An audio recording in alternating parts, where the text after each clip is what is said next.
Je vais proposer du coup à Laurence qu'elle puisse à présent vous indiquer en fait comment ce projet a vu le jour et pourquoi il a émergé. Laurence, je te laisse la main. Oui, bonjour à tous. Bon, moi, je ne sais pas si on s'est présenté ou pas. Enfin, si, Marion, elle nous a présenté. Donc, je suis la référente sport, santé, bien-être à la Dragesse. Je travaille avec Sandra Winter. Et donc, ce FOAD est l'outil de, je dirais, une quarantaine de réunions, de groupes de travail, de sous-groupes de travail. Voilà, et ça s'est étalé sur plusieurs années. C'est un long travail. Alors, pourquoi vous présenter l'historique? Parce que comprendre l'esprit dans lequel il a été construit, ça permet aussi de comprendre la logique de l'outil qui vous sera présenté après. Vous voyez mon écran là? Oui.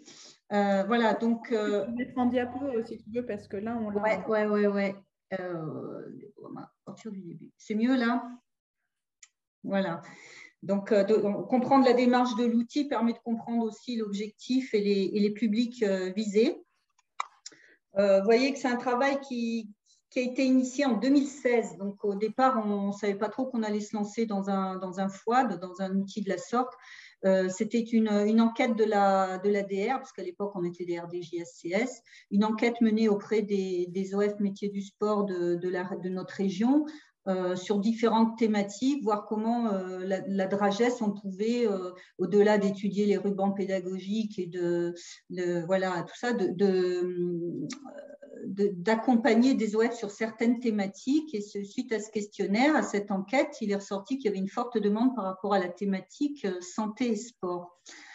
Du coup, on a organisé 2 journées d'échange qui a regroupé, je sais pas, une quinzaine, un peu plus, 17 OF, pour essayer de faire le bilan de leurs besoins. Et c'est de là, petit à petit, que bon, ça c'est pas, suite à ces 2 journées, il y a encore une certaine maturation et il a été mis en place un groupe de travail pour travailler sur au départ ce qui devait être une mallette pédagogique et des modules de formation pour les formateurs. Alors, on a abandonné cette deuxième idée de module de formation parce qu'on n'était pas en mesure de le faire, c'était trop chronophage, etc. Mais par contre, on s'est engagé dans la fameuse mallette pédagogique qui s'est finalement transformée en FOAD. Et voilà, mise en place d'un groupe de travail. Et puis, c'est à partir de 2020 donc, qu'on a été accompagné par le RNSPF, voilà, avec aussi une formation sur l'espace CLAR Online. Voilà. Alors, je reviens un petit peu sur les 2 journées de regroupement des OF qui étaient, donc on les a réunis sur une journée thématique santé et sport. L'idée, c'était de les questionner sur comment ils abordaient ça dans leur formation. Questionner l'existant et aussi faire émerger des besoins pour faire évoluer les formations. Là, on s'est rendu compte qu'il y avait aussi besoin de former les formateurs eux-mêmes. Et donc, comment le faire? Passer par des coordonnateurs de formation ou les formateurs directement. Voilà, donc au départ, on est parti pour plutôt aider les coordos de formation. Et puis finalement, on a abouti sur les formateurs et aussi les stagiaires. Et dans tous les cas, on est arrivé à un consensus. Donc, c'est qu'il fallait identifier des contenus de base, bien sûr, d'un socle de base sur lequel s'appuyer en termes de compétences à acquérir, mais aussi le fait que les formations et les certifications s'inscrivent dans un cadre restrictif, notamment en volume horaire, et qu'il n'y a pas la place pour aborder, en plus, rajouter des thématiques sur le sport santé, sur la citoyenneté, sur les violences sexuelles, etc. Donc, on s'est dit qu'il fallait aborder cette thématique de façon transversale, à travers toutes les UC, notamment à travers la posture de l'éducateur qui doit être modèle, qui doit véhiculer les bons messages distillés tout au long de la formation auprès de, voilà, que l'éducateur, dans sa posture, à terme, soit capable de transmettre les bonnes infos, les bons comportements, etc. La deuxième journée de formation, donc 15 novembre 2017, elle a permis de faire des propositions de premiers contenus minimaux à acquérir. Et puis, on a eu une présentation, on avait demandé à des OF de présenter des mises en situation concrètes sur comment ils faisaient pour construire cette fameuse posture de l'éducateur sportif. Et on avait eu des exemples assez intéressants. Voilà, donc on a poursuivi cette idée d'aborder cela d'une manière transversale. À l'époque, c'était nouveau, c'était une évolution de mettre les BP en 4 UC. Maintenant, c'est depuis un petit moment, mais voilà, à l'époque, c'était nouveau. Alors, pour revenir sur l'objectif, donc création d'un outil, bon, il y a encore eu questionnement et réunions avec des OF, etc. Je vous en passe, mais donc c'était de créer un outil dématérialisé à mettre à disposition des OF, de tous les OF au départ de la région, pour les accompagner dans l'intégration des contenus sur les thèmes sport et santé dans la formation des éducateurs sportifs. Alors, comment? En proposant des contenus, des apports en termes de contenu, de concepts, de définition, parce que c'est quand même essentiel, c'est d'avoir des savoirs de base. Mais également, on s'est dit, mais bon, pour passer au-delà de la transmission verticale, etc., comment transmettre ces contenus pour qu'ils soient bien appropriés?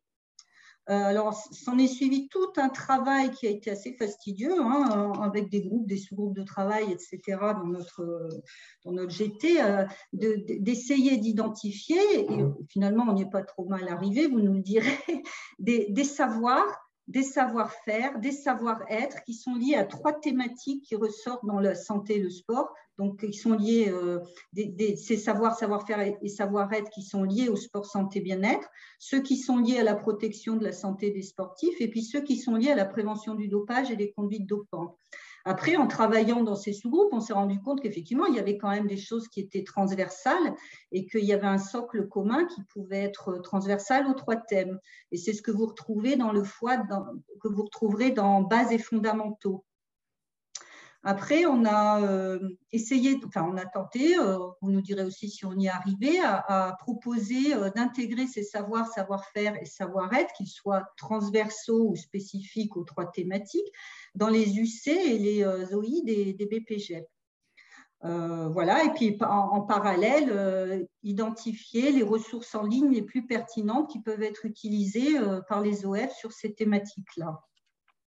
Donc, en résumé, voilà comment ça se présente. Hein, et vous le retrouverez sur le FOID, il y a sport et santé. Alors, nous, on a fait le choix d'appeler ça sport et santé parce que c'est vrai qu'il n'y a pas que le sport santé bien-être, même si on en parle beaucoup en ce moment. Il y a aussi la protection de la santé des sportifs, la prévention du dopage. Et c'est vrai que c'est 3 thématiques qui sont suivies au niveau de RAGES et qui peuvent être abordées dans les formations. Donc, on l'a appelé sport et santé. Donc, dans le FOID, vous aurez tout ce qui est transversal et puis ce qui est spécifique à chacune des 3 thématiques. Vers quel UC, vers quel OI on peut les aborder. Et puis en même temps, les ressources documentaires, les trucs et astuces qui peuvent aider à appréhender, à faire passer les messages avec des méthodes, des outils, etc. Alors, à quel public ça s'adresse? Alors, c'est vrai qu'on s'est questionné, pourquoi les BP, pourquoi pas les DE? Parce que les DE, ils sont peut-être plus dans une perspective entraînement et c'est vrai que ils sont plus orientés formation de cadre, entraînement, etc. Mais ça ne veut pas dire qu'à terme, voilà, c'est pas ouvert aux DE. Voilà, les 3 thématiques finalement, enfin, -2, elles concernent l'ensemble des pratiquants, le dopage peut-être, voilà, enfin c'est transversal de toute façon. Mais dans un premier temps, c'est vrai que c'était plus pour les BPGEP, mais bon, voilà, ça ne restera sans doute pas. L'objectif général, donc pour nous, c'est que les OF à la fin soient en capacité d'intégrer les problématiques en lien avec dans ces 3 domaines, dans la santé et le sport, dans la formation initiale des éducateurs sportifs. C'est pour ça qu'on a créé un onglet coordonnateur. Le souhait, c'est que les OF disposent de repères pour pouvoir intégrer ces problématiques avec des exemples de mise en œuvre pratique de contenu. Voilà, vraiment dans le pratico-pratique avec des outils, des jeux, des quiz, enfin voilà, vous verrez tout ça. Et puis vous trouverez un onglet formation. L'objectif étant que les utilisateurs soient en capacité de réinvestir concrètement les compétences acquises dans leur pratique professionnelle pour prendre en compte de façon globale la santé des pratiquants.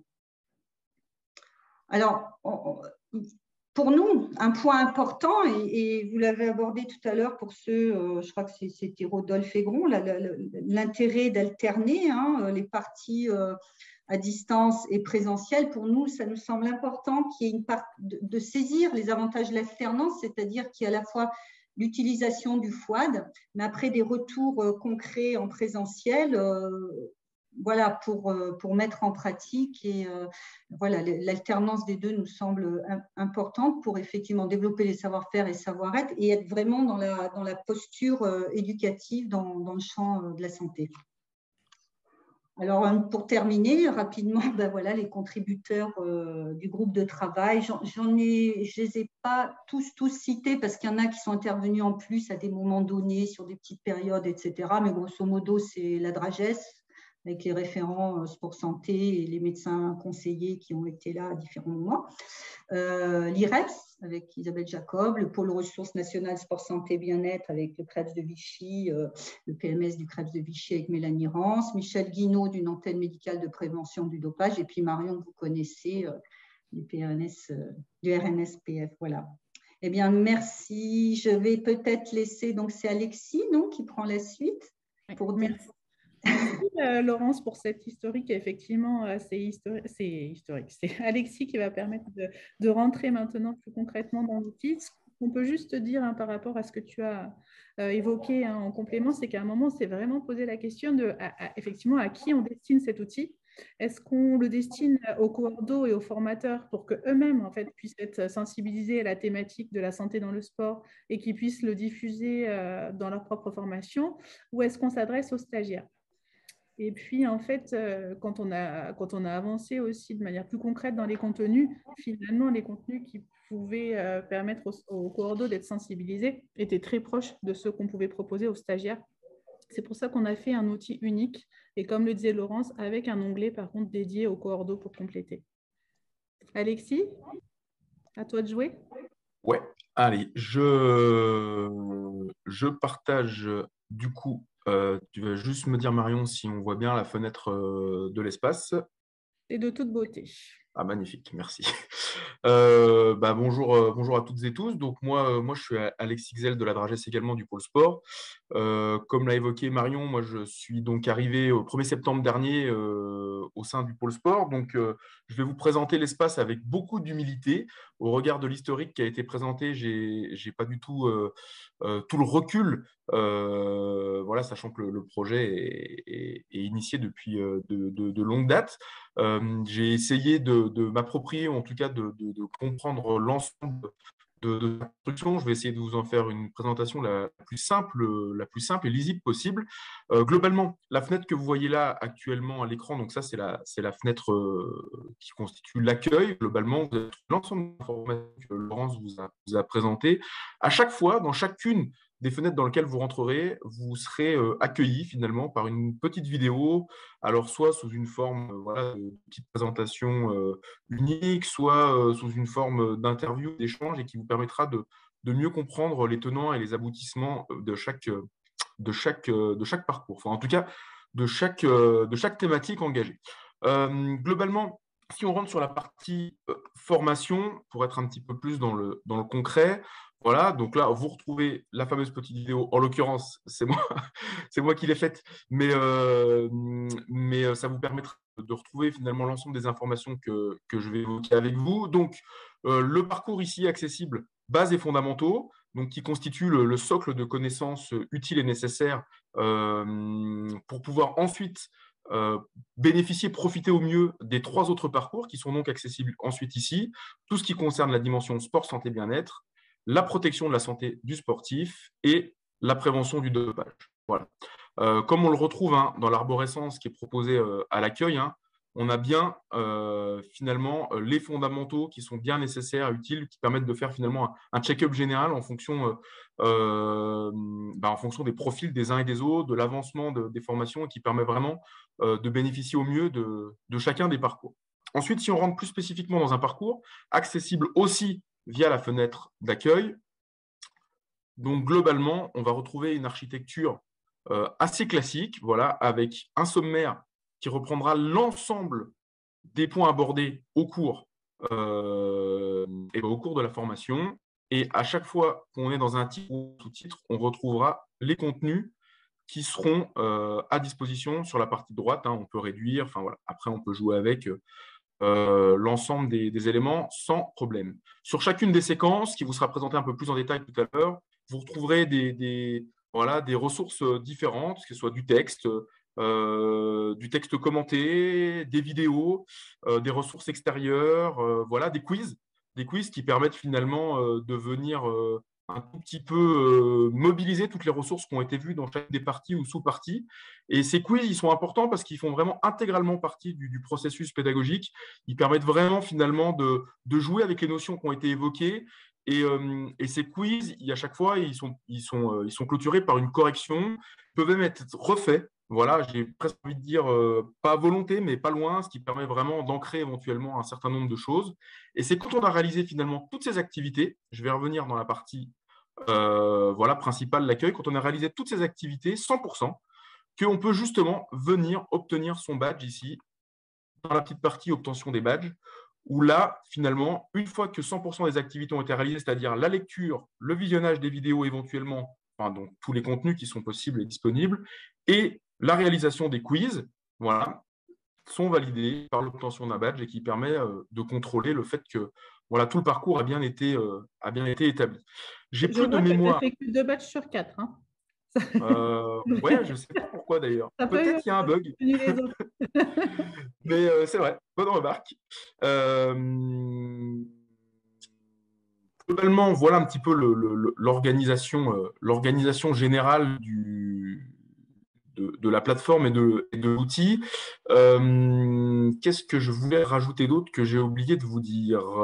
Non, je crois que j'ai fait à peu près le tour des éléments. Sandra va ensuite vous faire une présentation un petit peu plus spécifique de l'organisation du parcours. Donc, vous allez voir un peu mieux comment les activités sont organisées, comment voilà, les choses se déroulent.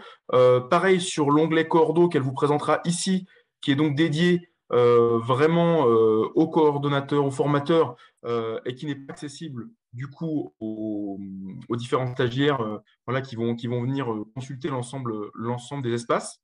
Voilà.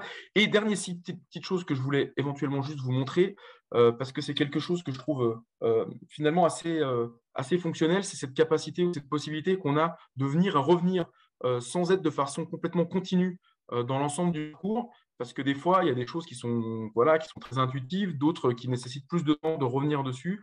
Vous avez la possibilité ici voilà, de venir mettre une petite appréciation si les contenus sont à faire, s'ils sont faits et que voilà, on peut passer à la suite, ou éventuellement à refaire parce que voilà, il y a besoin de revenir dessus et c'est des notions qui étaient un petit peu plus complexes. Du coup, j'ai repris le fil de ce que je voulais vous évoquer. Bien entendu, l'ensemble des parcours ont été chiffrés en volume horaire, en temps pour pouvoir les réaliser. Alors, je ne les connais plus par cœur, mais moi, je suis sûr que Marion, elle connaît par cœur le temps dédié pour chacune des sessions. Pour l'avoir fait d'expérience, ça va vraiment dépendre encore une fois, de la sensibilité et du passé. Il y a certaines séquences qui peuvent aller très très vite quand on a eu déjà l'habitude de jouer avec certains concepts, d'autres qui vont nécessiter plus de temps et effectivement quelques allers-retours pour que les ancrages soient bien créés et que ça se transforme en quelque chose de réellement fonctionnel. Voilà globalement, moi, ce que je peux vous présenter de manière assez générale sur l'ensemble de l'outil. Et on reviendra tout à l'heure sur cette petite onglet bibliothèque quand j'aurai passé la parole à Sandra qui, je pense, va vous donner bien plus de détails sur un parcours en particulier. Merci Alexis pour la présentation globale du fonctionnement de plateforme. Effectivement, Sandra va rentrer dans le détail du parcours prévention des conduites dopantes, il me semble. Bonjour à tous. Donc, Sandra Winter, je ne sais pas si vous voyez mon écran. Parfait. Donc, Sandra Winter, donc moi, je suis le médecin conseiller de la Dragesse Auvergne-Rhône-Alpes. Alors, un peu comme Alexis. Alors, je ne suis pas arrivée en septembre, mais moi, je suis arrivée en juin 2021, donc pas non plus au tout début de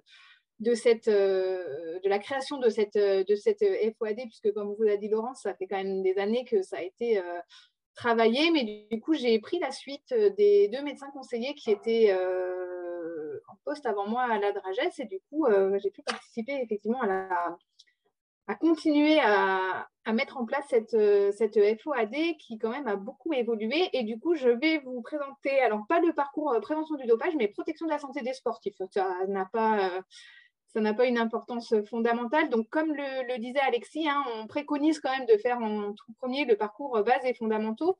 Pour autant, si les participants ne l'ont pas validé, ils peuvent accéder à tout. Donc, c'est juste un prérequis. Et après, du coup, on peut effectivement accéder aux différents parcours, revenir dessus. Enfin, voilà, c'est assez intéressant. Donc, dans ce parcours protection de la santé des sportifs,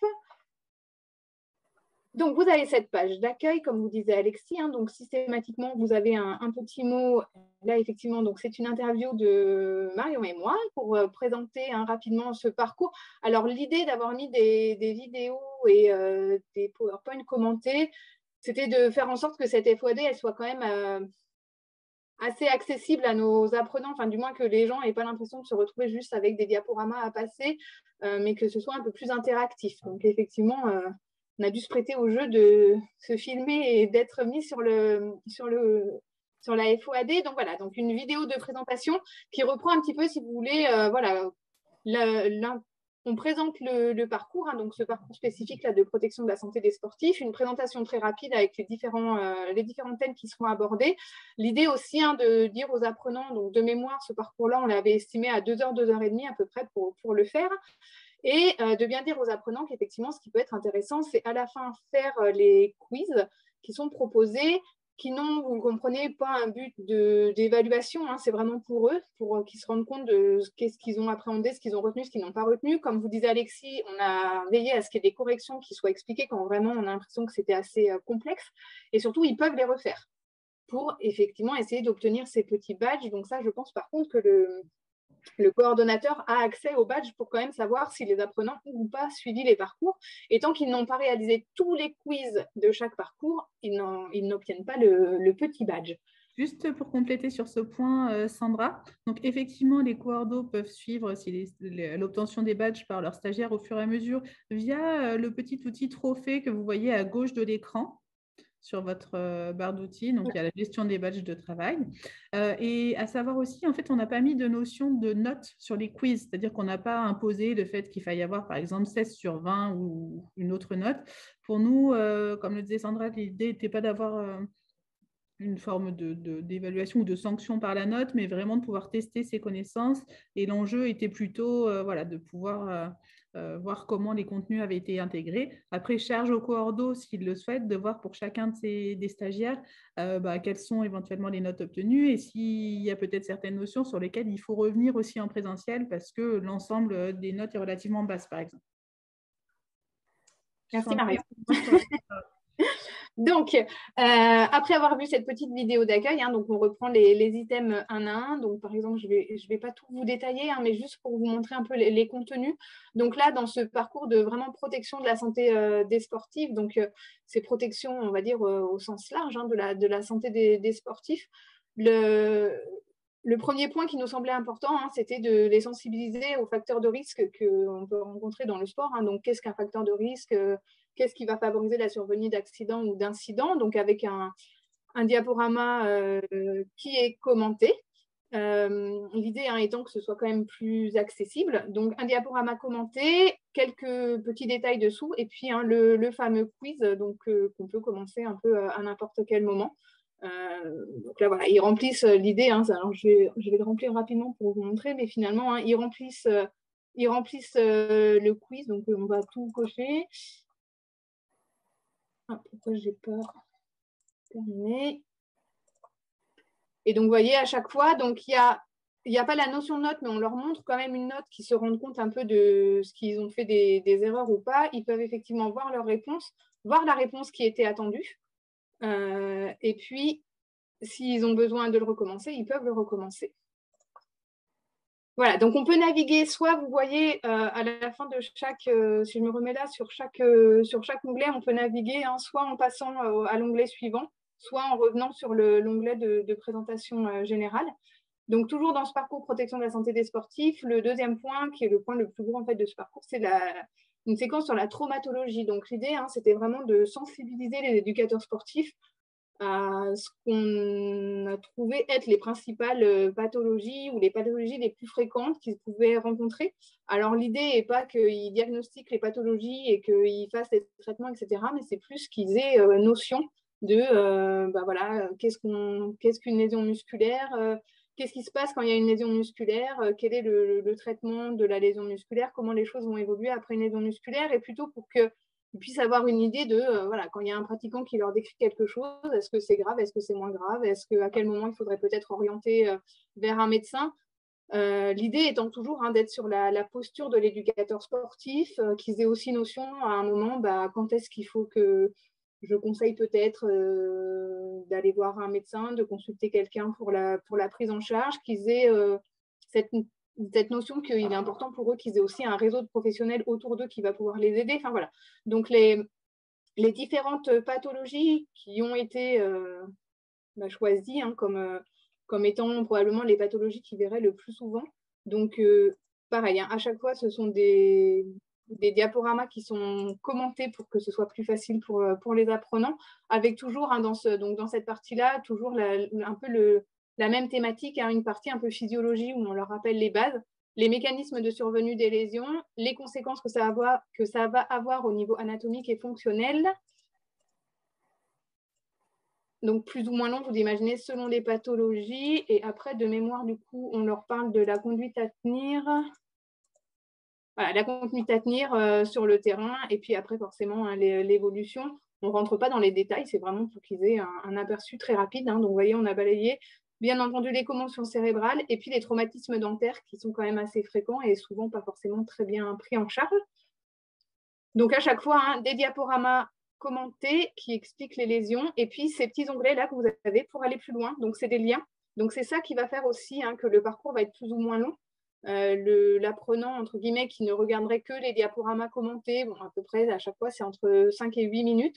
Mais si vraiment, à chaque fois, ils vont cliquer sur tous les onglets et qu'ils vont chercher un petit peu, ça les envoie vers des ressources, la plupart du temps sur des sites Internet. Et donc, ils peuvent vraiment prendre plus ou moins de temps pour réaliser l'ensemble des parcours. Le troisième onglet dans ce parcours de protection de la santé des sportifs, ce sont les risques médicaux. Alors, hors maladie chronique, puisque vous avez vu que le premier parcours étant sur le sport santé bien-être, on ne parle pas de la pathologie chronique dans ce chapitre-là. Mais du coup, on leur a fait un focus sur l'hygiène. Donc, on va dire l'hygiène générale. C'est pareil, de mémoire, c'est un diaporama commenté sur l'hygiène corporelle. Et on leur parle aussi donc, de l'hygiène de la personne, mais aussi un peu des notions d'hygiène des locaux, l'entretien des locaux, etc. Un point sur le coup de chaleur à l'exercice. Donc là, il y a un diaporama commenté, mais aussi, vous voyez, en ressources. Donc, je crois que c'est Jamie qui nous parle de la température du corps humain. C'est un peu plus de la physiologie pour qu'ils arrivent à comprendre la notion d'augmentation de la température du corps humain. Les pathologies chroniques, comme je vous disais, donc c'est traité dans notre premier onglet. Et puis, le quatrième point, qui est le dernier point, ce sont les attitudes clés de l'éducateur sportif. Donc, ce petit onglet, vous le retrouverez dans les trois parcours, où vraiment le but, c'est de se refocaliser, après avoir vu tous ces contenus qui sont quand même très théoriques, en disant à l'éducateur sportif, voilà, n'oubliez pas que quand même, le but, c'est quelles sont les attitudes clés que vous devez adopter. Donc, c'est à nouveau un diaporama commenté et qui vous permet à la fin de réunir en fait les attitudes clés de l'éducateur sportif pour ce module. On a mis du coup dans chaque module et en fait, effectivement, ça se rejoint, on va dire, quand on leur demande de faire preuve de bienveillance et d'empathie, c'est un peu valable dans tous les cas, mais vraiment pour recentrer cette FOAD qui effectivement va leur apporter des contenus théoriques et vraiment une image de la prévention et en fait de comment faire aux gens du sport en les conservant en bonne santé. Et l'idée étant que c'est vraiment leur attitude qui doit prévaloir et quelle est la posture de l'éducateur sportif. Et puis la fin qui vous permet de terminer l'onglet et puis vous pouvez rebasculer après sur les autres onglets. Je n'oublie pas de vous parler du parcours coordonnateur. Donc ça, c'est vraiment pour les apprenants. Donc c'est dans cet onglet formation. Et donc ce fameux onglet coordonnateur, Donc, vous voyez, pareil, il y a un onglet coordonnateur où on reprend nos 3 thématiques sport-santé, prévention de la santé et prévention du dopage. Et donc, si on regarde les petits… Voilà, vous avez à chaque fois des travaux pratiques, des débats, des cas concrets, donc, qui sont là pour aider finalement les coordonnateurs. Une fois que leurs apprenants ont fait cette FOAD, comme on vous disait, hein, le but, c'est vraiment de faire en 2 temps. Une partie, effectivement, à distance, où les apprenants vont au fil de l'eau et selon le temps qu'il leur faut pouvoir prendre connaissance des différents modules de la FOAD. Et après, de revenir avec eux donc, en présentiel sur les différents parcours. Donc, par exemple, les travaux pratiques dans la protection de la santé des sportifs. Donc, c'est ce on propose aux coordonnateurs de faire ces travaux pratiques avec les stagiaires. Donc là, de mémoire, il me semble que c'était pour prendre un exemple avec les jeunes en formation, à leur dire, voilà, quand vous arrivez sur un lieu de pratique, eh bien, comment on fait pour s'assurer que le lieu de pratique est bien adapté à mes pratiquants pour limiter au maximum le risque d'accident. Donc voilà, ça permet de revenir sur les différents points qui sont abordés. Hein, par exemple, analyser les conditions pratiques au sens large pour s'assurer que tout est bien en place pour ne pas faire prendre des risques à nos pratiquants, mais aussi regarder les conditions climatiques, la pollution atmosphérique, enfin, voilà, différentes choses qui peuvent être abordées. Quand on regarde… Si on continue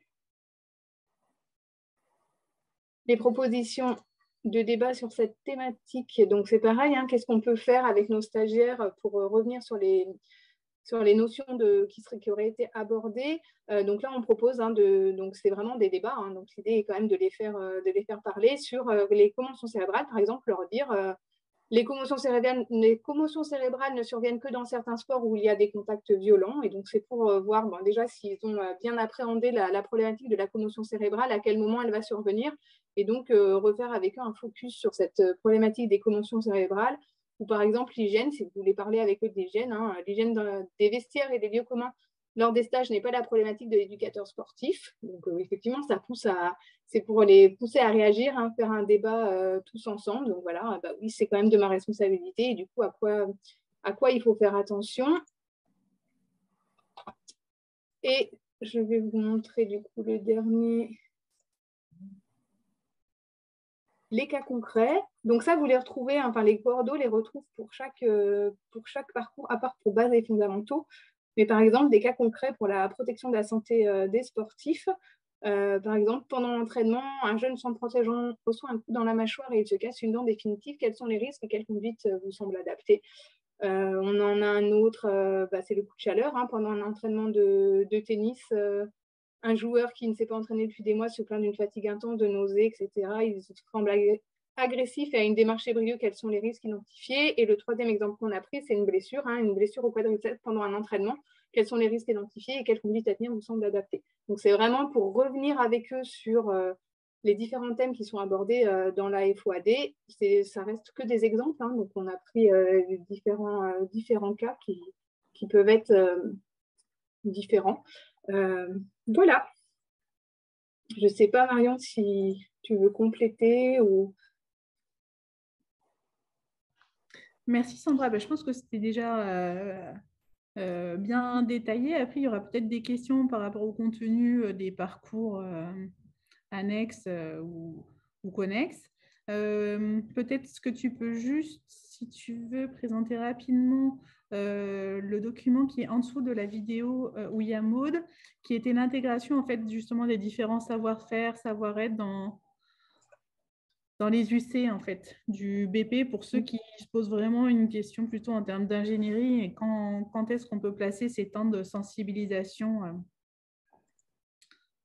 à toutes les thématiques en lien avec la santé dans le sport. Donc là-dessus, voilà, tu n'es pas obligé de les ouvrir, mais en tout cas là-dessus, pour les coordos, il y a 2 outils sur comment on peut aussi intégrer des notions de santé dans un ruban PEDA. C'est-à-dire que l'idée était de pouvoir les intégrer, comme le disait Laurence au tout début, au fil de l'eau, puisqu'on n'a pas forcément de temps dédié officiel à la thématique. Donc sur les 4 UC.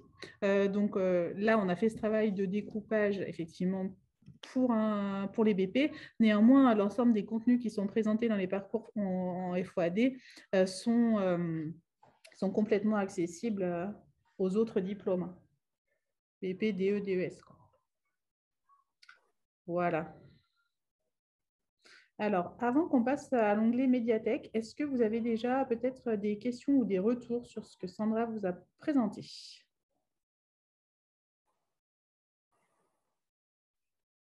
Oui, Sandrine de La Réunion. Pour intégrer justement là dans un ruban pédagogique, est-ce que on a une idée, alors même si c'est pas très précis, mais une idée de durée moyenne là par rapport aux 3 thématiques? Est-ce que c'est une durée identique? Enfin, est-ce qu'en faisant les essais, vous avez pu moyenner la durée pour savoir? Parce que justement, pour intégrer dans un ruban, nos volumes horaires sont assez restreints, donc on compte les journées. Est-ce que vous avez une réponse à apporter là-dessus? Oui, alors dans tous les cas, hein, une des commandes RNSPF était qu'on puisse le chiffrer sous forme de journée pour que ça puisse être aussi financé par les OPCO, donc soit par 7 heures, soit par 14 heures. Oui, exactement. En fait, si tu le fais au plus rapide, ça représente 7 heures, mais ça veut dire qu'il ne faut pas traîner. Hein, parce qu'on est quand même sur un minimum de 2 heures par parcours, sachant que sur chaque parcours, comme l'avait dit Sandra, il y a des liens pour aller plus loin. Donc, pour ceux qui vont vraiment creuser en fait, l'ensemble des ressources qui sont présentées, ça peut prendre plus de temps. Par contre, voilà, si on fait le parcours au minimum, en gros, l'ensemble des 4 parcours représentera 7 heures. Sachant que ce qu'on préconise, bien sûr, c'est de ne pas faire réaliser les 4 parcours à la suite et d'être vraiment dans cette logique d'alternance entre un parcours qui serait fait en distanciel par les stagiaires et un retour en présentiel qui ne se fait pas forcément d'ailleurs sur une journée, hein, mais d'avoir un moment soit de débat, soit de cas concrets, soit de TP qui permettent de reprendre avec les stagiaires ce qu'ils ont vu et de voir de manière peut-être plus concrète ce qu'ils en retiennent et comment ils arrivent à le réinvestir dans leur pratique pro. Très bien, merci. Bon éclaircissement en tout cas. Merci beaucoup. D'autres questions?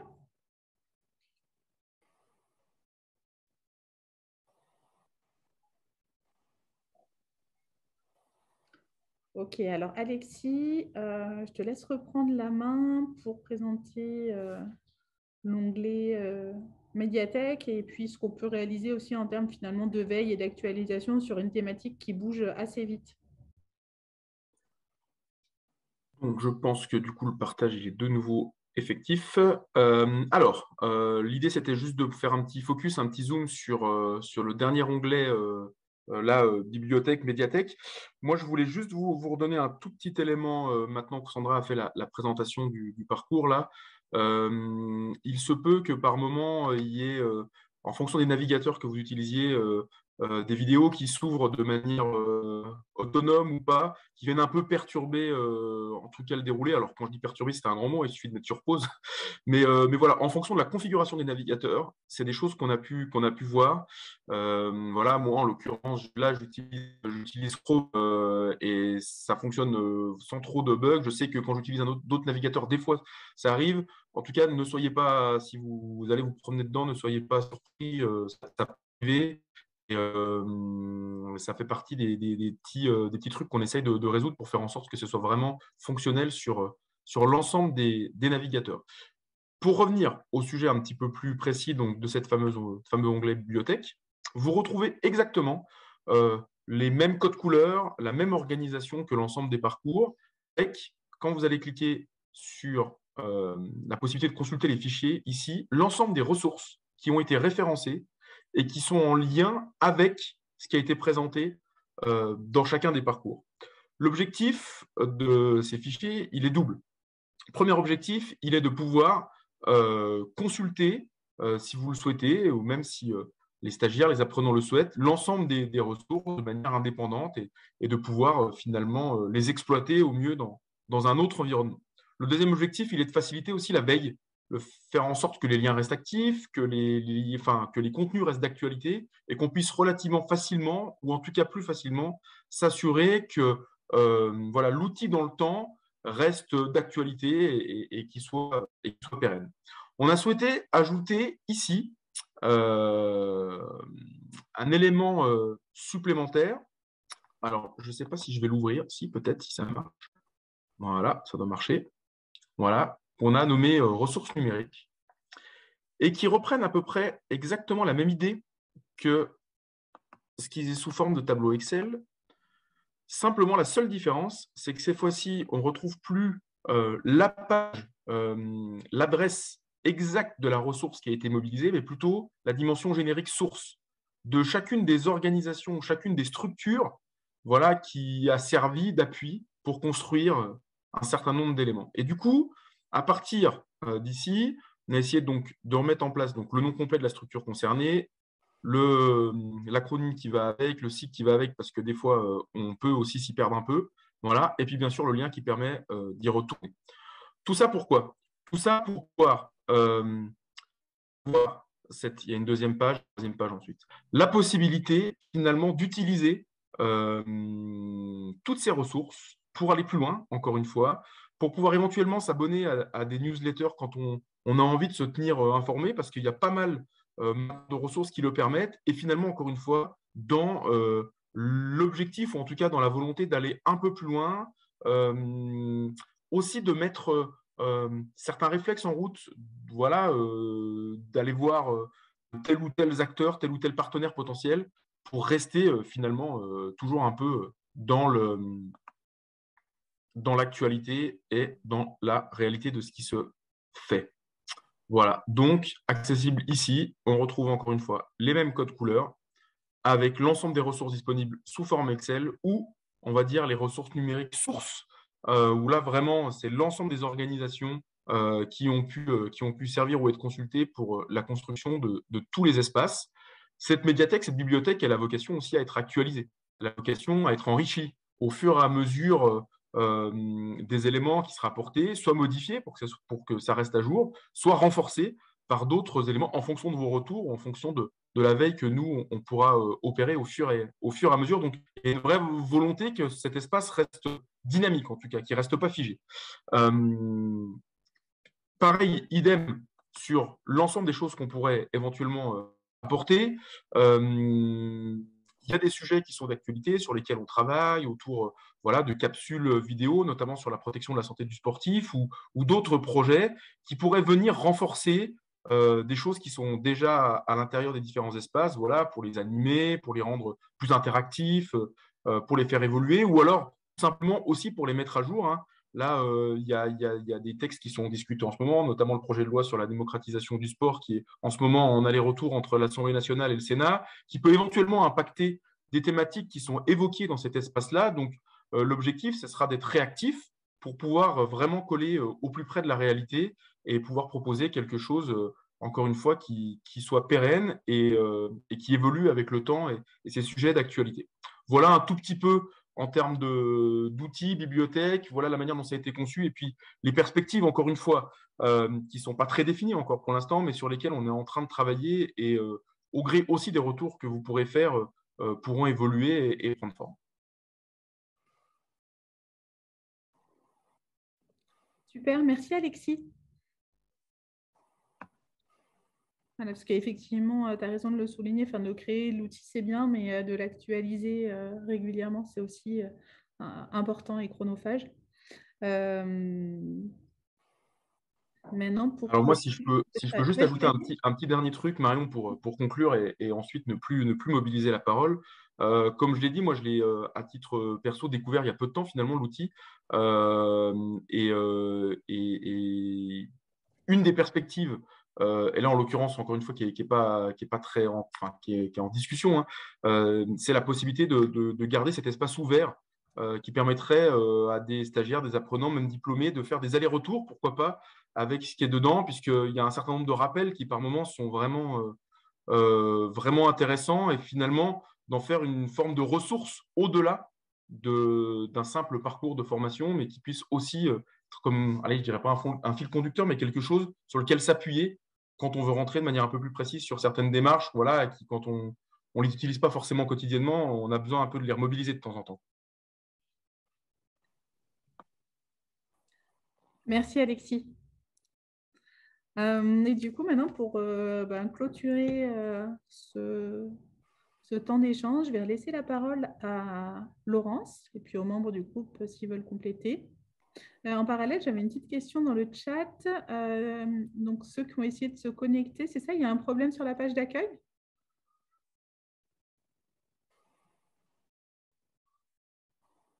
Ça ne s'affiche pas forcément pour nous. Oui, j'ai un petit problème moi, de connexion, je confirme.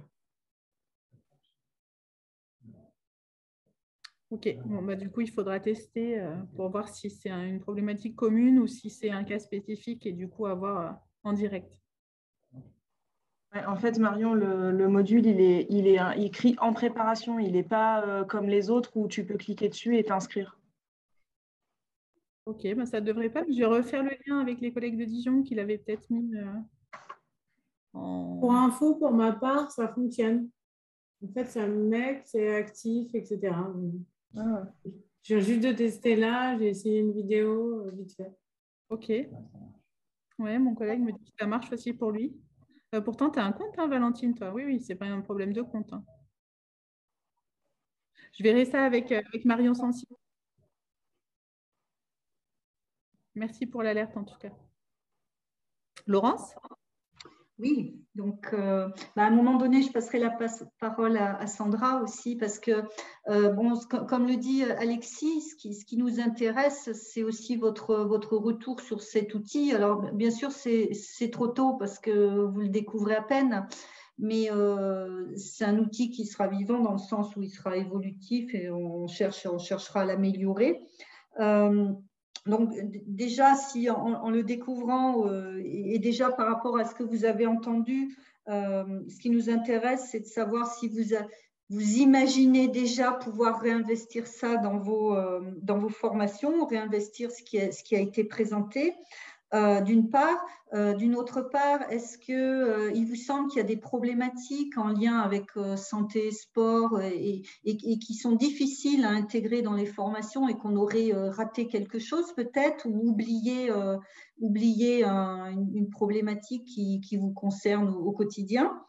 Voilà, et alors il faut savoir que nous, on va l'utiliser là prochainement et avec un organisme de formation, c'est le CREPS de Voiron. Sandra, tu me diras si je me trompe, qui nous a appelés pour intervenir sur les 3 thématiques et du coup, on les a incités avant qu'on intervienne à utiliser le FOAD. Donc, on s'est réunis là tous les 3 avec Sandra, Marie-Cécile Doha, notre chef de pôle, et Alexis aussi, et moi-même pour essayer de construire une formation qui soit en adéquation avec, une intervention qui soit en adéquation avec le FOAD. Et on verra effectivement nous-mêmes concrètement comment c'est vécu. Je vais laisser la parole à Sandra pour qu'elle nous explique un peu les idées qu'on a eues et on vous les propose, quoi. Merci Laurence. Oui, alors on a été, c'est de mémoire, Alexis pourra me corriger, je crois que c'est le CREPS de Voiron qui nous a contactés pour BPGEPS natation, si je ne dis pas de bêtises, dans l'idée de faire, initialement ils nous contactaient pour qu'on intervienne sur la thématique sport-santé. Alors une présentation très large, hein, puisque c'est pas le nager forme santé, c'est vraiment le BPGEPS natation. Et en discutant avec les encadrants, voilà, on leur a proposé d'ouvrir du coup la FOAD à leurs stagiaires, que les stagiaires prennent connaissance de la FOAD, que effectivement aussi les encadrants prennent connaissance de la FOAD et qu'ensuite ils reviennent vers nous pour essayer de préciser un petit peu plus ce qu'ils souhaiteraient. Et donc finalement la FOAD a effectivement été ouverte à tous les stagiaires. On va leur demander, alors c'est pas nous, hein, mais du coup il leur a été demandé de prendre connaissance de tous les parcours de la FOAD. Et du coup, dans un second temps, le présentiel, donc effectivement, c'est la Dragesse qui va l'animer. Alors, vous comprenez bien qu'on n'a pas vocation à aller animer tous les temps de présentiel en lien avec la FOAD, parce qu'en fait, pour nous, ce n'est pas possible. Hein, surtout que là, effectivement, il y a des CREPS de toute la France, donc vous comprenez bien qu'on ne pourra pas se déplacer sur toute la France pour aller animer les temps en présentiel et que le but, c'est vraiment que chacun arrive à s'approprier un petit peu tous les contenus de cette FOAD, d'où l'intérêt de ce parcours de l'onglet coordonnateur, hein, qu'on a essayé de mettre pour faciliter un peu les interactions avec les stagiaires. Quoi qu'il en soit, pour pour le Krebs de Voiron, du coup, on s'est dit qu'on allait y aller. C'est une très, très bonne expérience aussi pour nous. Et donc, comme vous disait Laurence, on a travaillé tous les quatre avec Alexis, Laurence, Marie-Cécile et moi-même pour voir comment on pouvait intervenir. Et en fait, au fil de nos discussions, donc on a la journée, hein, on nous laisse 7 heures d'intervention, donc ça fait quand même une bonne partie pour pouvoir revenir sur le contenu de cette FOAD. Et en fait, au fil de notre discussion, la conclusion, alors l'intervention est jeudi prochain, donc ça n'a pas encore été fait, donc peut-être que ça ne sera pas aussi bien que ce qu'on peut l'imaginer. En discutant, on est arrivé à se dire qu'on allait créer une famille, la famille de cette FOAD, dont les membres de la famille auraient tous des problématiques un peu spécifiques. Et ce qui nous permettrait de revenir finalement avec les étudiants sur beaucoup de thématiques abordées dans la FOAD. Le but n'étant pas, étant donné que ces apprenants sont censés avoir lu la FOAD et s'en être saisis et avoir un peu compris le contenu de la FOAD, le but est plutôt de revenir avec eux sur différentes thématiques. Donc, je ne sais pas, je vous dis n'importe quoi. On pensait par exemple le papa de la famille qui est expert comptable, donc qui a une vie très sédentaire, mais qui va dire à l'éducateur sportif, non mais moi je fais déjà 2 heures de natation par semaine, donc c'est bon, je suis actif. Voilà, et ben du coup réfléchir sur cette thématique-là, voir s'ils ont bien compris la différence entre par exemple sédentarité, une activité physique, et leur faire, et en fait les faire travailler hein, pour qu'ils reviennent sur le contenu de la FOAD. Le jeune hein, qui arriverait à l'entraînement en buvant une boisson énergisante, type Red Bull pour ne pas la citer. Enfin voilà, vous voyez, une famille comme ça où chaque personne de la famille aurait plus ou moins des problématiques. On imaginait une maman avec un surpoids qui serait du coup gênée pour pratiquer une activité physique, qui ne saurait pas trop comment s'y prendre, et revenir du coup avec les éducateurs sur la notion de quelle est leur posture quand ils sont dans ces situations-là. S'assurer qu'ils ont bien compris, le contenu de la FOAD, mais aussi qu'ils ont bien compris la notion de posture et de comment ils doivent réagir et comment ils peuvent essayer de réagir. Donc, on a créé un peu notre famille. On va la tester du coup. Donc, c'est Marie-Cécile Doha, donc la chef du pôle sport, qui ne pouvait pas être là aujourd'hui, et moi-même qui intervenons à Voiron. On va voir si effectivement ça fonctionne et on s'est dit qu'effectivement, si ça fonctionnait, étant donné que vous imaginez bien que ça nous demande encore actuellement de quelques petites heures de travail pour réussir à nous faire une famille qui ressemble quand même un peu à quelque chose, que si ça fonctionne, ce sera bien entendu mis dans l'onglet Coordo pour que les gens puissent aussi l'utiliser. Donc là, c'est une réflexion qui est un peu personnelle, mais que je me permets de vous partager, puisque finalement, l'idée de ce temps de partage, c'était de créer un peu un réseau, comme le disait Marion. Peut-être l'idée aussi de dire que si vous êtes amené à intervenir, qui mettent en place, je ne sais pas, comme nous, là, on a créé une famille. Si vous avez d'autres idées, des choses un peu interactives pour revenir avec vos stagiaires sur le contenu de la FOAD et que ça fonctionne bien, pourquoi pas nous le partager pour que nous, peut-être, on puisse après, alors avoir dans la mesure du possible, mais peut-être le partager dans l'onglet coordonnateur pour que ça puisse être des expériences qui servent un petit peu à tout le monde. Donc voilà, je vous laisse la parole parce que j'ai déjà bien monopolisé moi aussi. Donc pour avoir vos retours, qu'est-ce que vous en pensez? C'est une bonne idée? Vous voyez un peu comment l'utiliser? Allez-y.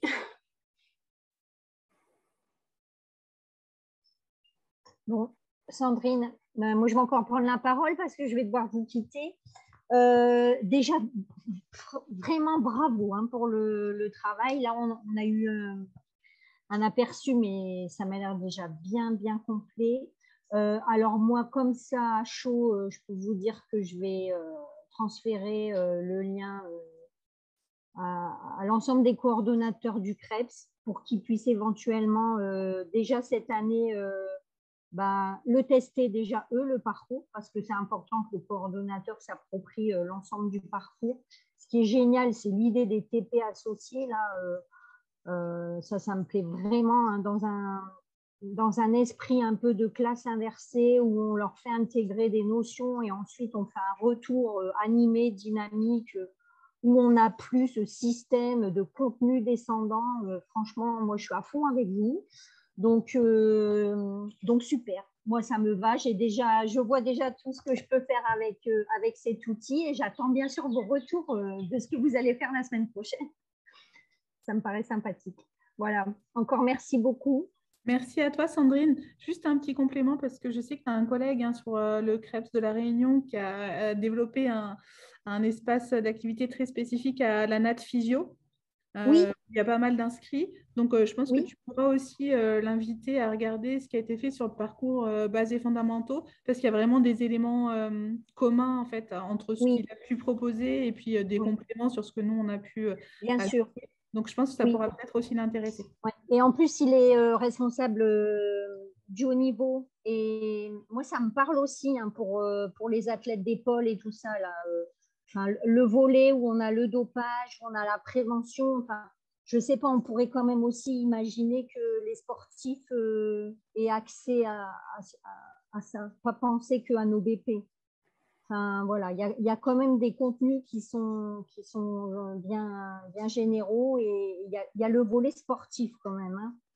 Donc, je pense il va réfléchir aussi à ça pour les entraîneurs d'épaule, etc. Bon, en tout cas, génial. Bravo. Merci, Sandrine. Effectivement, je me permets juste de rebondir. Effectivement, hein, c'est les contenus, comme le disait Laurence en introduction, étant donné que c'est pas le sport santé, c'est vraiment la santé dans le sport. Et donc, ça peut s'adresser de façon très large, je pense, à beaucoup d'intervenants. Et on a déjà réfléchi, alors on ne l'a pas mis en place parce que ça nous aurait demandé encore des heures de travail et au bout d'un moment ça devenait compliqué. On a conscience que la partie qu'on n'a pas beaucoup, enfin qu'on n'a pas du tout même abordée dans cette FOAD, c'est toute la partie un peu plus psychologique et notamment le surentraînement, problématiques voilà, d'addiction au sport, etc. etc. On en avait discuté entre nous, mais à un moment, si vous voulez, il fallait quand même bien qu'on mette la FOAD en ligne et qu'elle soit disponible. Donc ça, on sait, on l'a dans un petit coin de la tête qu'éventuellement, ça pourrait être des modules à rajouter. Et l'intérêt aussi, hein, si vous l'utilisez, c'est de nous faire des retours, parce que comme vous avez bien compris, elle ne nous a pour l'instant pas servi. Donc des retours de la part de coordonnateurs ou même de la part d'apprenants et de stagiaires qui s'en serviraient sur effectivement qu'est-ce qu'on peut améliorer, est-ce qu'il y a des choses à rajouter, des choses à retirer, enfin voilà. Et je pense qu'il ne faut surtout pas hésiter à nous faire des retours pour qu'on puisse continuer à faire vivre cette FOAD, puisque comme disait Alexis, de toute façon, il faudra qu'on l'actualise, donc on sait qu'on va avoir encore quelques heures de travail régulières sur le contenu. Pour avoir le plaisir de se retrouver, ça. Si je peux me permettre, nous, notre formation, on a essayé de la mettre en place. Le premier module préliminaire, pas la partie avec les maladies chroniques, on a essayé de la proposer à des promotions complètes de BP. Et on s'est confronté à une difficulté vis-à-vis de ceux que ça a choqué quelque part, qui n'étaient pas du tout dans les représentations. Alors, sport, santé, bien-être, je ne parle pas de santé dans le sport. Et donc, ça devient compliqué d'apporter les mêmes contenus qu'on peut apporter à un public qui vient convaincu et avec l'envie de. Voilà, donc du coup, ça, on ne le fait plus. On a complètement arrêté et on est vraiment en FPC, avec des gens qui s'inscrivent spécifiquement pour ça, à ce contenu. Voilà. Et donc, du coup, il y a une question qui a été posée au début par rapport à un CS spécifique dans le cadre du sport santé, alors sport santé bien-être ou santé dans le sport, je ne sais pas du tout ce qui va en ressortir. Est-ce que vous avez des infos là-dessus? Est-ce que c'est vraiment en cours? Voilà. Parce qu'on a des problèmes de financement du coup, en FPC, c'est un peu plus compliqué du coup. Alors, pendant un temps, là, on avait le pôle ressources. On avait une collaboratrice du pôle médico-sportif du CREPS de Vichy qui avait aussi un pied au pôle ressources qui suivait un peu les travaux au niveau national. Et en fait, c'est quelque chose qui a vraiment du mal à aboutir. Et aux dernières nouvelles que j'ai, mais elles sont assez anciennes, c'est que ça avait été un petit peu abandonné. Alors, et pourtant, ça serait quelque chose qui… Mais bon, j'ai peut-être pas des infos très récentes. Il faudrait peut-être qu'on questionne le pôle ressources là-dessus, au niveau national. En tout cas, ce qu'on pourrait proposer dans la mesure où le ministère et le pôle ressources s'étaient intéressés aussi à un moment de près à ce qu'on voulait créer, ça serait de proposer soit sous la forme d'un jeudi du RNSPS, soit sous une autre forme, un regroupement en fait justement des acteurs du sport santé bien-être, pour le coup, parce que vous étiez assez nombreux à travailler de manière spécifique sur cette thématique, pour voir ce qui est dans les tuyaux, tant dans le champ de la formation que sur d'autres champs, quoi. mais vraiment peut-être de manière très spécifique sur le SSBE. On pourrait, Parce que ils pourraient impulser ça, quoi. On pourrait leur proposer. Cet outil-là qui a été créé à la base à destination des OF et des stagiaires, moi je vois bien, il peut intéresser aussi, on a parlé des plans régionaux sport, santé, bien-être. Bon, nous, on n'en a plus en région Aura, mais on a quand même des dispositifs ou avec des dispositifs qui sont maison sport santé d'APAP, etc., où ils sont je parle du sport santé bien-être. Et du coup, cet outil-là pourrait aussi un jour leur être ouvert pour les aider à construire. Alors là, on n'est pas dans de la formation initiale, on est plus dans de la formation complémentaire des personnes qui seraient déjà diplômées. Mais c'est vrai qu'on sent bien que du niveau national, enfin, c'est un peu dur de dire, mais on n'est pas vraiment aidé parce qu'on n'a pas de liste de formation, etc., qui est de formation complémentaire pour pouvoir répondre, à part les diplômes fédéraux, mais qui sont les formations fédérales, mais qui sont pour le sport sur prescription. Le reste, on est obligé un petit peu de faire notre sauce au niveau du sport santé bien-être, hors sport sur prescription. Et cet outil-là me semble utile au-delà des OF, quoi. Je ne sais pas si vous avez compris ce que je voulais dire. C'est-à-dire que c'est un outil qui me semble utile au-delà des organismes de formation pour la formation initiale. C'est dans cet objectif-là aussi qu'on a créé un MOOC, nous, au départ, en première partie, pour apporter vraiment du contenu et diffuser au plus grand nombre. Voilà, c'est le choix qu'on a fait par rapport à ça. Et on ne voulait pas intervenir dans ces contenus-là. On voulait vraiment que ça vive tout seul, parce que sinon, on aurait été chronophagé. Oui, donc c'était vraiment sur du 100% distanciel. Ouais, la première partie, le bloc 1 là, de notre module préliminaire, il est ouvert vraiment à tout le monde, en continu. Là, n'importe qui peut y aller, s'y inscrire et faire les parcours et obtenir l'ensemble des badges. Et ça fonctionne plutôt bien. On a plus de 200 personnes qui sont allées dessus déjà et la plupart le font, quoi. Même si on a mis des notes et tout ce qui va bien avec des petits pièges, avec des choses plus ou moins difficiles, même des choses qui ne sont pas dans les cours, mais qu'on pose en question quand même. Donc, ça impose d'aller chercher un peu plus. Donc, voilà. Bon, ça fonctionne pas mal quand même. Ok, donc je suis allé Pardon, excusez-moi. Je suis allé regarder un petit peu le MOOC. Il est vraiment sympa. Voilà. Et pour la réalisation du MOOC, qui c'est qui a été aux manettes de la réalisation de ce MOOC? Mélodie Paya, ma collègue, là, qui est Stab ça passe, et puis moi. Voilà.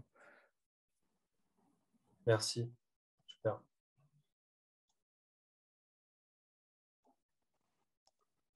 Des retours complémentaires? Des choses ou des retours d'expérience sur vos propres territoires ou d'autres besoins? Oui, juste dire aussi que oui, c'est un beau travail et c'est quelque chose que j'aimerais faire, monter des parcours comme ça, et c'est vrai que ça demande du temps et tout. Donc, beau travail.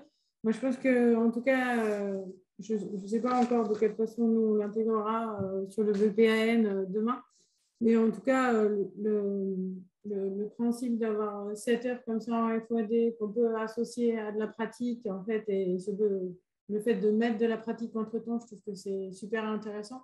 Après, là où j'ai toujours la limite, moi, sur le commentaire, en tout cas sur les cas concrets et l'argumentaire qu'on va donner, nous, en tant que formateurs, en fait, ou coordo, qui allons intervenir face aux stagiaires, c'est d'avoir le bon vocabulaire et le vocabulaire adapté, et d'être bien formés nous-mêmes, en fait, et c'est ce que vous disiez tout à l'heure, hein, d'être bien formés nous-mêmes avant même de pouvoir intervenir sur ces sujets-là, quand on n'a personne pour intervenir. Et c'est vrai que c'est toujours aussi bien d'avoir, voilà, pourquoi pas un médecin. Et nous, on a des médecins au CREP, donc on peut aussi s'associer dans cette dynamique. Moi, en tout cas, je trouve que le format, il est sympa pour l'intégrer à un ruban d'un BP. Il y a un moyen de passer. Alors, peut-être que moi, je ne prendrai que quelques bouts dans un premier temps, et puis voilà, mais en tout cas, je trouve que c'est clair. Et en tout cas, tout ce qui a été construit par le réseau aujourd'hui, je trouve que c'est assez simple et ça nous aide quand même au quotidien, en fait, notamment dans la phase de digitalisation de nos formations. Alors, il y a Merci. quand même un moyen pour pouvoir utiliser les bons mots, etc. Et c'est quelque chose qu'on a identifié au début, c'est qu'il fallait former les corps d'autres formateurs, etc., justement au langage, etc. Mais si vous-même, vous suivez, vous passez, alors peut-être pas le temps minimum, mais allez vraiment vous imprégner du truc, vous l'aurez, hein, le langage. Donc, le but, c'est aussi de... C'est les formateurs et les apprenants au bout du compte, quoi. J'ai envie de dire, des fois, c'est le temps qui nous manque. Ouais. Voilà, ou la priorité qu'on se donne sur les contenus qu'on va Et surtout apporter. qu'il n'y a pas que ça, il y a les violences sexuelles, il y a tout, quoi. Après, ce qui est intéressant, c'est de savoir que ça existe, que vous pouvez le mobiliser et d'aller aussi chercher des partenaires qui sont, voilà, enfin, qui peuvent être soutien sur ces questions et qui peuvent revenir compléter vos interventions sur du présentiel, mais sans revenir forcément trop sur des aspects théoriques et être vraiment, vraiment en lien avec ce qu'ils peuvent mettre en œuvre dans leur pratique quotidienne, leur pratique de terrain, quoi. Ce qui nécessite aussi que les intervenants extérieurs puissent aller voir ce qui a été mis dans les parcours de FOAD. Ça, c'est vraiment un des pièges à éviter, hein, c'est de lancer les stagiaires sur les parcours sans les avoir vous-même réalisés, ce qui va forcément manquer un petit bout un peu de cohérence pour pouvoir faire le lien ensuite sur le présentiel. Après, si je peux me permettre, Marion, donc nous, sur Bordeaux, sur le CSA MAP, hein, que je pilote, et puis les autres dispositifs où j'ai intégré, moi, du sport santé, par exemple sur le BPAPT, hein, pleinement. Moi, je suis aussi référent sport de pleine nature sur l'établissement, et c'est vrai que c'est à la croisée des chemins, tout ça. Et donc, j'intègre dans tous ces blocs, dans le sport de pleine nature, la dimension développement durable, mais aussi, surtout, sport santé. Donc, c'est vraiment un beau bras de levier, un bel outil pour capter les gens qui sont un peu éloignés de la pratique. Et je voudrais juste revenir sur tout ce que j'ai entendu, qui est super intéressant, hein, et le travail qui a été fait. Je me suis rapproché de ma collègue du CREPS de Poitiers, bien évidemment, et aussi avec Aude Lafond d'Allègre, pour rencontrer ma collègue de Poitiers pour proposer on va dire, une offre de formation jumelée. Et je me rends compte aujourd'hui que l'idéal, c'est peut-être utopiste, mais avec l'outil qu'on a tous, ça serait de se partager les compétences, notamment quand je vois ce MOOC qui est très bien réalisé, hein, qui est super et qui me servirait, et je prendrais bien avec plaisir quand même. Il serait pour moi aussi possible d'en réaliser un autre et peut-être une autre tierce personne, un autre, et pouvoir se saisir de ces outils, les proposer à l'ensemble du groupe et les intégrer à nos dispositifs de formation, tout simplement. Parce que c'est vrai que la formation à distance, c'est une très bonne chose, mais comme l'a dit la collègue, c'est chronophage, très chronophage. Pour en avoir fait plusieurs, c'est un temps incroyable. Suivant l'outil, l'interface qu'on utilise, ça peut vraiment demander, on s'arrache les cheveux des fois, mais c'est passionnant, mais ça prend du temps. Et c'est vrai que mutualiser les travaux sur ce point-là, ça serait génial. Voilà ce que je voulais dire. Merci de m'avoir aidé. Merci Lionel, je pense qu'on ne peut que te rejoindre et ça revient un peu, hein, sur ce qu'on se disait au début sur voilà, comment on travaille aussi sur cette dynamique de réseau puisqu'on est tous en train de produire et qu'on peut enrichir en fait avec nos contenus respectifs pour que ça soit encore plus adapté à ce qu'on constate sur les besoins de territoire, plus riche. Voilà. Après, voilà, si c'est une demande qui peut être partagée, il peut très bien y avoir une dynamique à enclencher sur cette thématique en restant raisonnable, hein, en termes de volume horaire, puisque vous l'avez dit, ce n'est qu'une mission parmi toutes nos autres missions, mais néanmoins en se faisant des temps d'échange réguliers sur voilà, ce que les uns et les autres font, qu'on puisse partager. Ça me semble être une bonne proposition. Oui, moi je pense qu'il faut se partager les tâches, c'est mon avis, hein. Genre, on regarde vraiment du temps que ça prend, et pour faire de la qualité surtout, hein, parce que bon, c'est ça aussi, hein. Je pense qu'il serait nécessaire en tout cas que sur les collègues, que ce soit auprès des fédés ou des CREPS, hein. Bien sûr, je me dirige aussi, bien sûr, ma parole vers les collègues des CREPS, hein. Ça serait de se partager le travail, tout simplement, et de mettre en réseau tout ça et de pouvoir piocher là où on a des besoins et aller chercher un petit peu des éléments qui ont été créés par les collègues et puis pouvoir s'en saisir tout simplement. Et faire des retours d'expérience derrière, bien évidemment, ça va de soi. Je prends un exemple très simple, je prends 2 secondes.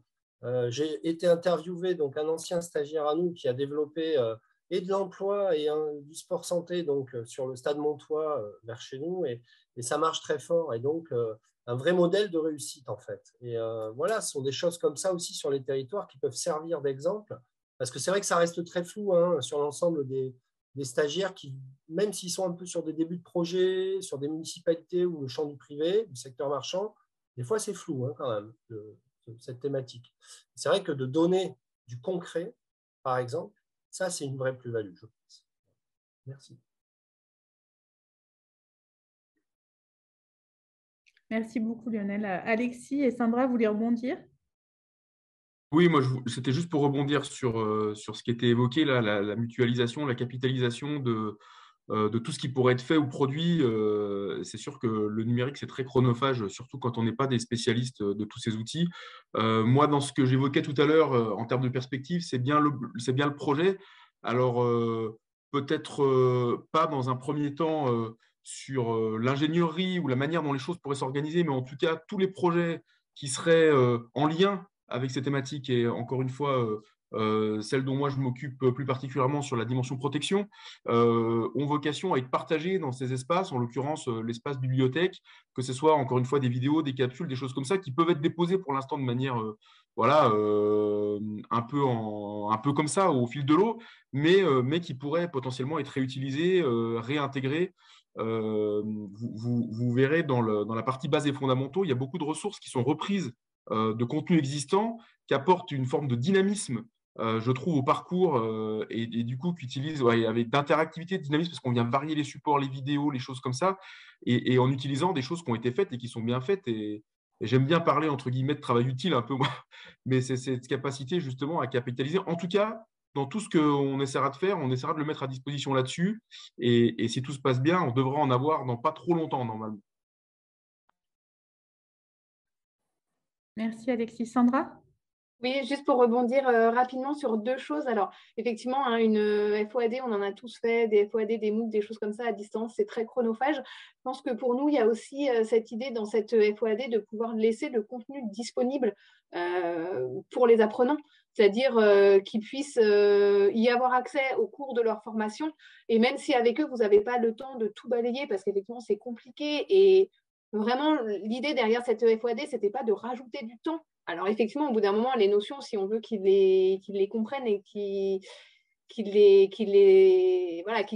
les approprient, forcément, ça va leur prendre du temps, mais le but, c'est de pouvoir laisser aussi cet outil à leur disposition, qu'ils aient un peu peut-être dans un coin de la tête de se dire à un moment, ah mais attendez, oui, la prévention du dopage, prévention des blessures, mais j'avais vu ça en formation, il y a une FOAD, et qu'ils puissent avoir en fait toujours le contenu à disposition. Donc déjà ça, c'était le premier point qui me semble important. Alors après, on verra effectivement aussi hein, sur le retour des stagiaires, peut-être que moi aussi je suis un peu dans un monde un peu idéal, mais justement aussi dans ce monde toujours un peu idéal, hein, l'idée de partager les contenus.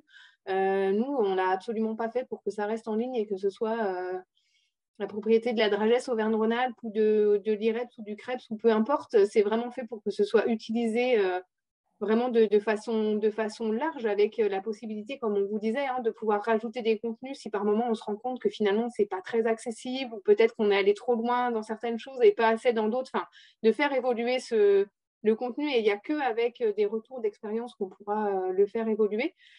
Et après, former les formateurs, je n'ai pas notion que ça avait été prévu dans nos... Alors, ça avait peut-être été envisagé, mais effectivement aussi très chronophage, sauf que si à un moment on se rend compte que la FOAD a du mal à être utilisée par les coordonnateurs ou par les formateurs parce qu'ils ne se sentent pas suffisamment sensibilisés à ce sujet-là, c'est peut-être aussi quelque chose que nous, on pourrait envisager. Alors, à discuter entre nous hein, au niveau de la Dragesse, mais peut-être envisager effectivement sur des temps très très courts, parce qu'on a bien notion qu'on n'a pas tous des heures et des heures à passer, mais peut-être envisager des temps de regroupement où on pourrait aborder certains points très spécifiques avec les coordonnateurs ou avec les formateurs, si ça les aide, et si finalement ça permet de dégager du temps à d'autres pour faire d'autres choses. Enfin voilà, à réfléchir, et peut-être, alors je ne sais pas comment hein, on pourrait se mettre en réseau, mais voilà, peut-être réussir à se coordonner aussi pour voir si on peut aider à la prise en main de cette FOAD. je me réveille un peu à la fin, vous ne m'en voulez pas, mais c'est vrai que ça m'intéresse vraiment parce que c'est la question qu'on se pose avec pas mal de collègues dans d'autres secteurs, dans d'autres domaines au CREPS de Bordeaux, à savoir qu'en fait, ce n'est pas tant le travail qu'on produit tous, parce qu'on produit énormément. Et le problème, c'est que bien souvent, on se rend compte qu'on produit de notre côté les mêmes choses. Et l'idée, justement, à la base, c'était d'optimiser ces productions-là. C'est-à-dire qu'au lieu qu'elles soient multipliées, on se partage juste les thématiques, par exemple. Et on rend un travail, tout simplement, et on le propose aux collègues. Et puis, on le peaufine si nécessaire. On y met un avis, voilà, de l'ingénierie, tout simplement. Puis, on la partage. Pour éviter que ça soit multiple, tout simplement. On prenne l'exemple du MOOC ou autre chose. Je suis sûr que parmi nous, il y en a qui ont fait les mêmes choses 2 fois. Voilà. Donc, peut-être que l'idée, ça serait de le faire qu'une seule fois et pour l'ensemble du réseau. Voilà. Merci beaucoup. Du coup, tous ces retours, voilà, ça appelle, je pense, 2 réflexions. La première, c'est comment on pourrait continuer à travailler et finalement animer une communauté. Et pour le coup, l'outil Claire Online n'est pas forcément le plus adapté en termes de... en tout cas, on peut déposer des docs, mais le forum n'est pas forcément hyper intuitif. Enfin, voilà, donc ça serait, moi, je me le suis noté pour voir ensuite avec les collègues du RNSPF comment on pourrait rester connecté et travailler sur cette logique de communauté. Je me pose aussi la question ensuite à l'actualité du moment autour de l'appel à projet d'Effinum, je pense, ou en tout cas la plupart des CREPS sont mobilisés dessus.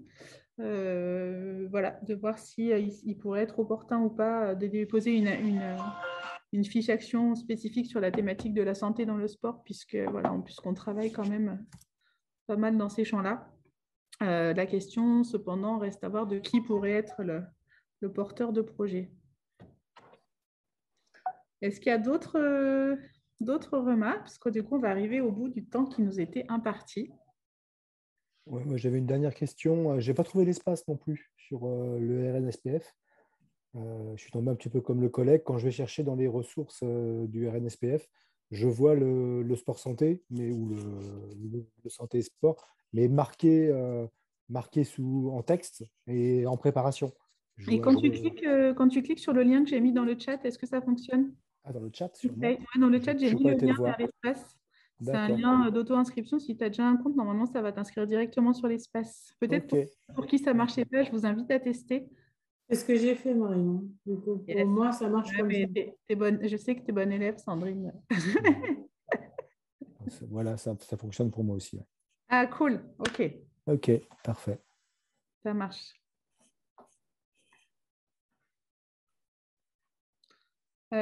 Voilà, donc en tout cas, la suite du groupe de travail là, des collègues qui ont contribué à la mise en œuvre de cet espace, ça sera de voir justement comment on peut aller plus loin sur cette idée de communauté qui a émergé auprès de plusieurs d'entre vous, et puis de vous tenir au courant, enfin qu'on se tienne mutuellement au courant.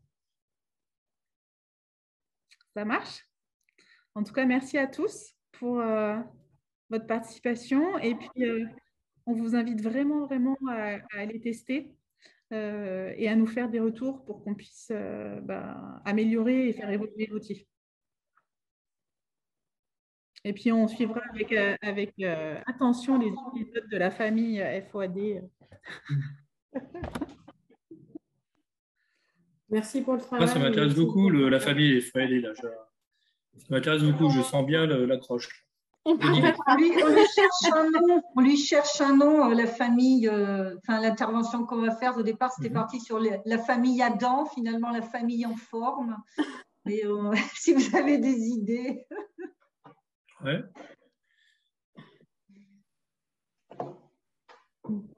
Par contre, ils sont sportifs, mais ils pensent être sportifs, mais ils ne le sont pas. C'est ça. Il y en a qui sont super sportifs, qui peuvent être en surentraînement. Ouais.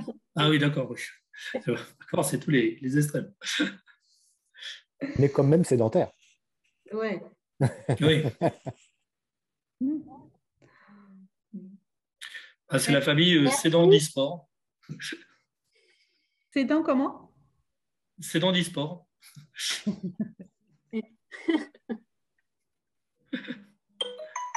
C'est peut-être plus ludique, hein, je suis d'accord.